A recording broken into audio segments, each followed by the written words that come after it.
بسم اللہ الرحمن الرحیم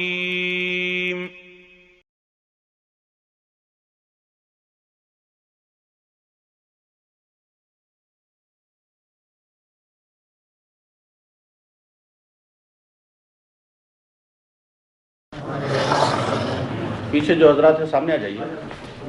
سامنے آ جائیے، آپ قریب قریب آ جائیں، مل مل کے بیٹھیں۔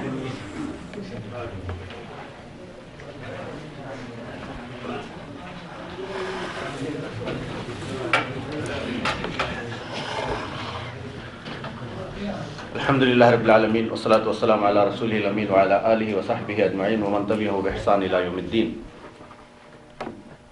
محترم سامعین، ہم کو اور آپ کو جان کر مسرت ہوگی کہ آج انشاءاللہ ہمارے سامنے خطاب فرمائیں گے فضیلت الشیخ عبدالمجید بن عبدالوہاب صاحب، جو داعیہ جالیت عیون سے تعلق رکھتے ہیں۔ تو آپ کے تعارف کے متعلق، تعارف کے محتاج تو نہیں ہے، سارے لوگ جانتے ہیں، کیونکہ ہمارے پہلا سالانہ پروگرام میں پہلی تقریر آپ ہی کی تھی، اور اس کے علاوہ دمام میں اور آج خطیب میں مختلف پروگرام ہوئے ہیں، اور آپ کے مختلف تصانیف بھی ہیں۔ اللہ آپ کو جزائے خیر دے کہ ہماری ادنا سی دعوت کو آپ نے قبول کیا، اور آپ اپنے سفر کی صعوبتیں برداشت کر کے ہمارے سامنے کچھ سنانے اور ہمیں کچھ آپ سے استفادہ کرنے کا جو موقع آپ نے دیا ہے، ہم اس کا سب سے پہلے اللہ سے شکر گزار ہیں کہ اللہ تعالیٰ نے ہمیں ایک موقع عطا فرمایا۔ پھر آپ سے ہم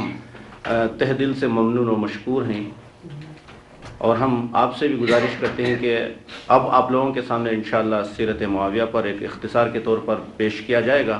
پھر اس کے بعد سوال و جواب کا موقع رہے گا۔ تو آپ جو بھی سیرت معاویہ یا یزید اور دوسرے محرم کے تعلق سے جو بھی سوالات کرنا ہے انشاءاللہ موقع دیا جائے گا، آپ سوال کریں،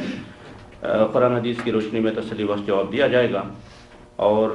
ایک عاجزانہ اپیل اور التماس ہے کہ جن لوگوں کے موبائل سوئچ آن میں ہیں وہ لوگ یا تو سائلنٹ موڈ میں کر لیں یا سوئچ آف کر لیں، کیونکہ درمیانی محاضرہ اگر کوئی گھنٹی بجنے لگتی ہے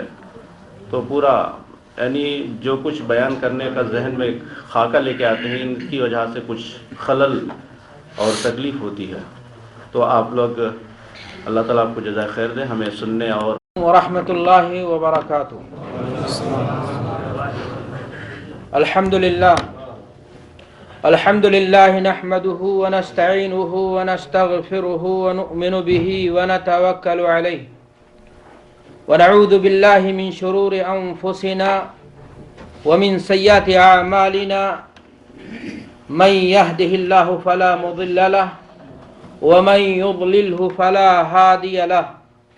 وأشهد أن لا إله إلا الله وحده لا شريك له،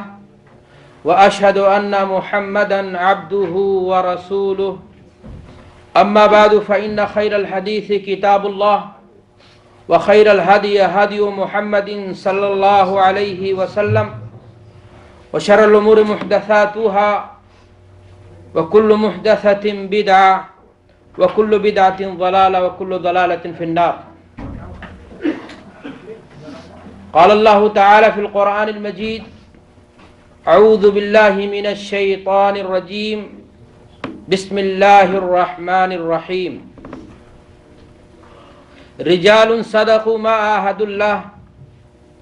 رجال صدقوا ما عاهدوا الله عليه، فمنهم من قضى نهبه ومنهم من ينتظر وما بدلوا تبديلا۔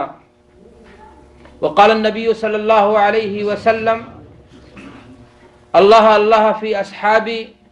لا تتخذوهم غرضا من بعدی، فمن احبهم فبحبی احبهم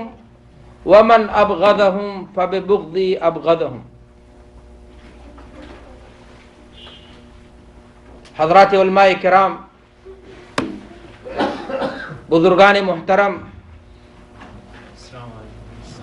کارکنان اسلامک دعوی سینٹر انق،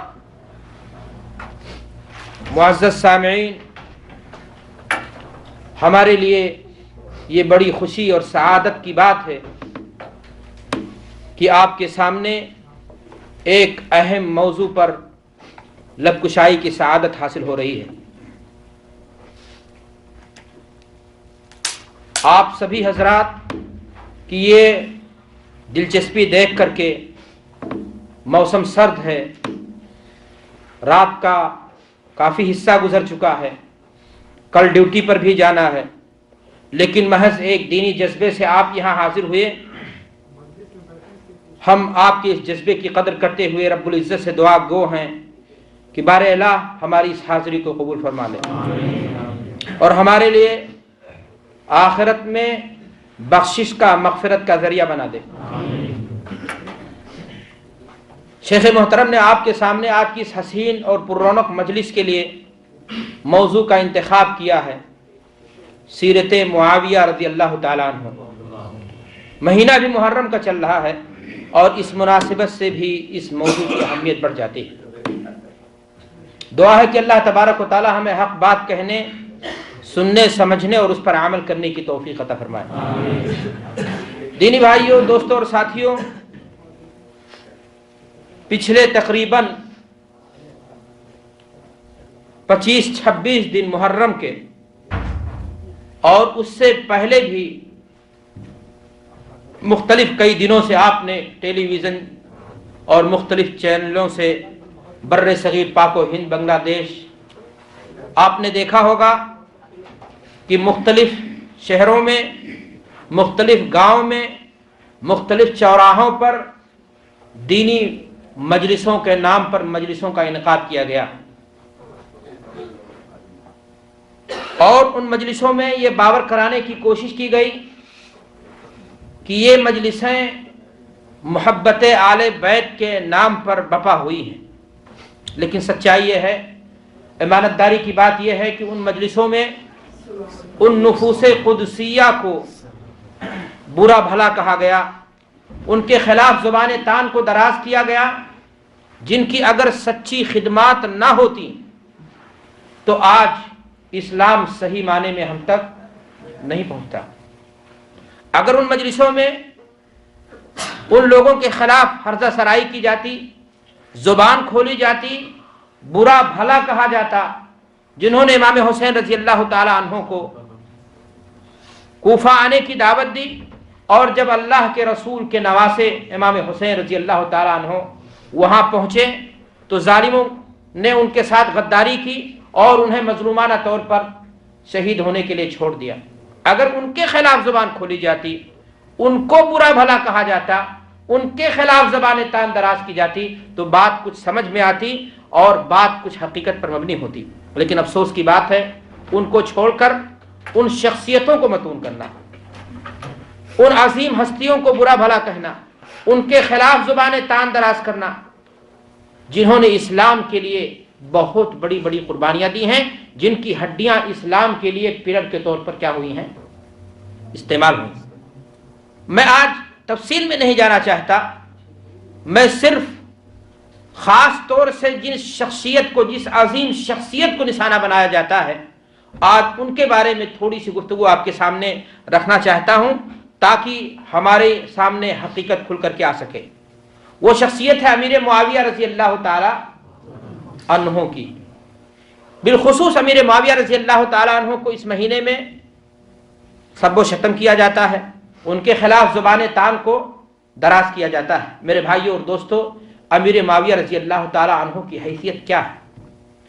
آپ کی حقیقت کیا ہے؟ آپ کو معلوم ہے کہ امیر معاویہ رضی اللہ تعالی عنہ اسلام میں داخل ہوئے اس وقت جبکہ ان کی عمر 25 سال کی تھی۔ پورا خاندان ایک ساتھ کیا ہوا؟ مسلمان ہوا، حلقہ بگوش اسلام ہوا۔ فتح مکہ کے وقت سن 8 ہجری میں اللہ کے رسول صلی اللہ علیہ وسلم کی خدمت میں پہنچ کر کے معاویہ، ان کے باپ ابو سفیان، ان کی ماں ہندہ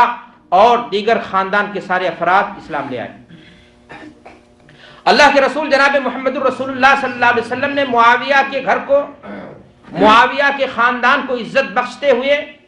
آپ نے یہ بات فرمائی، خیارکم فی الجاہلیہ خیارکم فی الاسلام۔ اگر کوئی انسان جاہلیت میں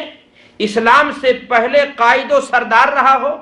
سیادت و قیادت رہبری اس کے ہاتھوں رہی ہو، قوم کا وہ قبیلے کا سردار رہا ہو، اگر ایسا انسان مسلمان ہو جاتا ہے تو اس کی تکریم کی جائے، اس کو اس کی عزت دی جائے، اس کو اس کے مقام پر رکھا جائے۔ اللہ کے رسول جناب محمد رسول اللہ صلی اللہ علیہ وسلم نے نہ صرف یہ کہ معاویہ کے خاندان کو اور معاویہ کو عزت بخشی، بلکہ آپ صلی اللہ علیہ وسلم نے خانہ کعبہ کے مد مقابل آپ نے ابو سفیان کے گھر کو کیا کیا؟ دارالامان قرار دیا۔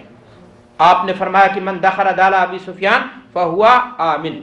اگر کوئی شخص خانہ کعبہ میں جا کر کے پناہ لے لے، اگر کوئی شخص ابو سفیان کے گھر میں جا کر کے پناہ لے لے تو اسلام کی چمکتی ہوئی تلوار اس کے تن سے اس کی گردن کو جدا نہیں کرے گی۔ کتنی عزت دی اللہ کے رسول جناب محمد رسول اللہ صلی اللہ علیہ وسلم نے۔ اور یہی نہیں بلکہ امیر معاویہ رضی اللہ تعالیٰ عنہ کے وفاداری پر،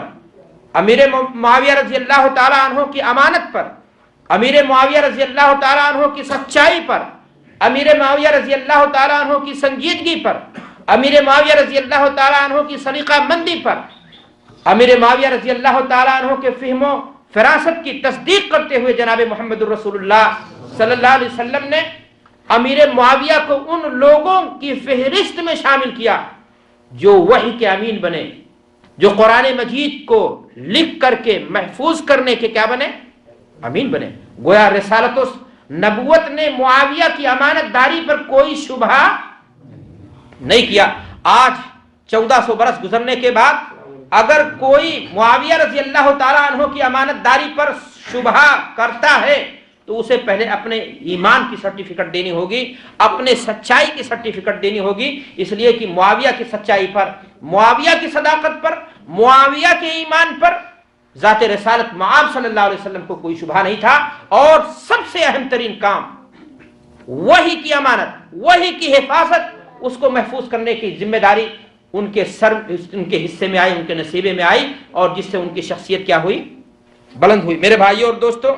امیر معاویہ رضی اللہ تعالیٰ عنہ کو اللہ کے رسول جناب محمد الرسول اللہ صلی اللہ علیہ وسلم نے صرف یہی نہیں کہ آپ صلی اللہ علیہ وسلم نے امیر معاویہ رضی اللہ تعالیٰ عنہ کو وحی کے کام پر لگایا، بلکہ آپ کہہ لیجئے کہ ڈیلیگیشن وفود جو اسلام کے بارے میں تعارف کے لیے یا تفاہم کے لیے یا صلح و مصالحت کے لیے آیا جو کرتے تھے، ان کے ریسپشنسٹ یا استقبالیہ یا ان کو ڈیل کرنے کی جو کمیٹی اللہ کے رسول جناب محمد رسول اللہ صلی اللہ علیہ وسلم نے بنائی، ان میں بھی معاویہ کا نام سرے فہرست تھا۔ یہ بات کی دلیل ہے کہ امیر معاویہ رضی اللہ تعالیٰ عنہ کی سنجیدگی پر، آپ کی فہم و فراست پر نبوت کی یہ تصدیق ہے۔ میرے بھائیوں اور دوستوں، مکہ جس زمانے میں اللہ کے رسول صلی اللہ علیہ وسلم کی بعثت ہوئی، اس زمانے میں لکھنے پڑھنے کے لیے چند قلم مکہ میں پائے جاتے رہے ہوں گے۔ یہی یہ بات بھی معلوم ہوتی ہے کہ معاویہ رضی اللہ تعالیٰ عنہ یہ ان لوگوں میں سے تھے جو اس زمانے میں بھی لکھنا پڑھنا جانتے تھے۔ امیر معاویہ رضی اللہ تعالیٰ عنہ کی ذات اور شخصیت کے بارے میں اللہ کے رسول صلی اللہ علیہ وسلم نے